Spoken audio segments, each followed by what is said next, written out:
Deepstone Fractal will take you to a dwarven complex where you have to shed some light. I'm Swimmer and here's a detailed breakdown of the Fractal.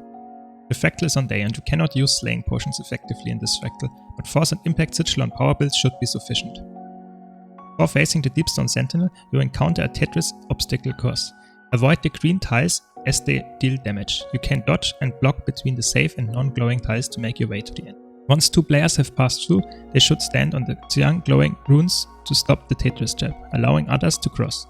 Teleports can be used to activate both buttons. After stacking boons at the Mistlock Singularity, move in to trigger the spawn of the Deepstone Sentinel. Its most dangerous attack is an AoE tornado, called Wind Sprites, that you must dodge every 20%. This attack is well telegraphed, so you just make sure you're not standing in it a second later. If you do get caught, teammates will need to use crowd control to free you before you're swept away and defeated. Note that you might get caught even if you're not standing directly in it. Using skill 1 can help break out. If you are hit while in the AoE, skill 1 will only ping on the minimap, so keep that in mind. The Sentinel also has 3 other attacks: a mini tornado that applies chill, AoEs that inflict daze, and a projectile it fires in between that can be reflected or absorbed. After defeating the Deepstone Sentinel, a crystal energy orb will spawn. Collect it and interact with the vibrant crystal in the center.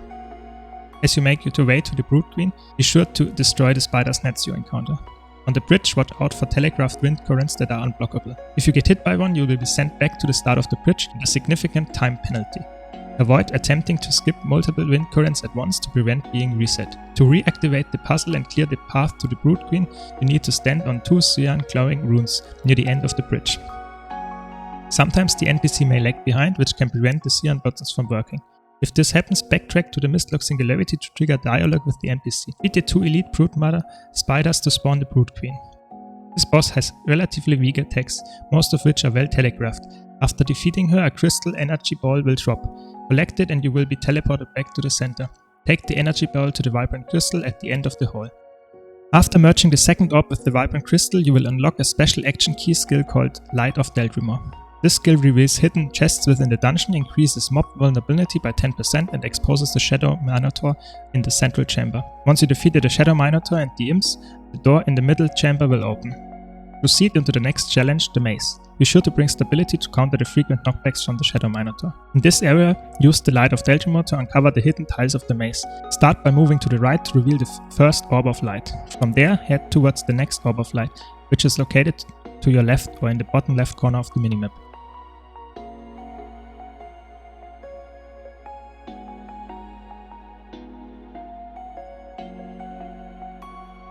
After revealing all 4 orbs, the maze tiles will become visible, allowing you to proceed to the elevator. You can skip to the last orb by hugging the energy barrier, preventing your progress.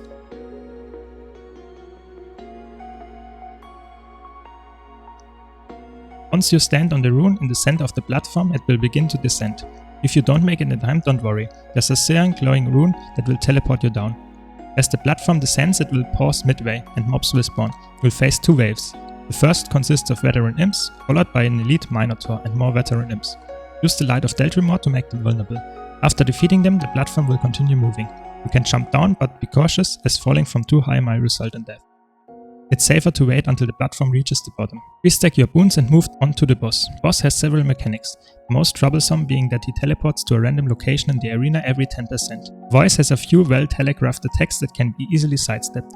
He also targets random players, launching a large ball, a big AoE attack at them that bounces back and forth. This can be negated with H's. You can reveal the tiles of the arena using the Light of Deldrimor skill. Keep spamming this skill to avoid issues with disappearing tiles. At 80% and 40% health, the voice will teleport away and gain a break bar, while casting a beam that causes the tiles beneath you to disappear. If you don't break the break bar quickly enough, he will gain a berry that you will need to remove. At 60% and 20% health, the voice teleports to the center, becoming invulnerable, and you must keep spectral flames away from him. Spectral flames will cause the tiles beneath them to vanish. Use the Light of Deldrimor skill to make the tiles invulnerable to the flames. If a spectral flame reaches the voice, he will unleash a massive AoE attack that deals damage. During this phase, the group should prioritize eliminating shades, as they can easily lead to a wipe.